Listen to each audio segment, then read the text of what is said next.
রতন ফারুক মোতালেবের নেতৃত্বে ঘুমিলি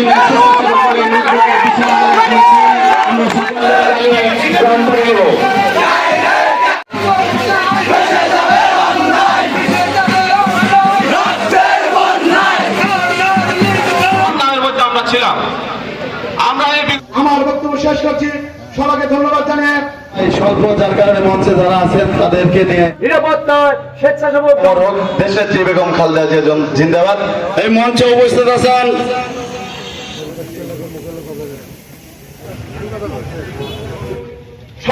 থাকতেই পারে নাই, ঢাকায় গেছে, অনেক পরিবার আছে ঢাকায়। নতুন করে গঠন করতে হবে। আমি স্বেচ্ছাসেবকদের নেতা কর্মীদের দৃষ্টি আকর্ষণ করি, তার মঞ্চে আসন গ্রহণ করার জন্য অনুরোধ।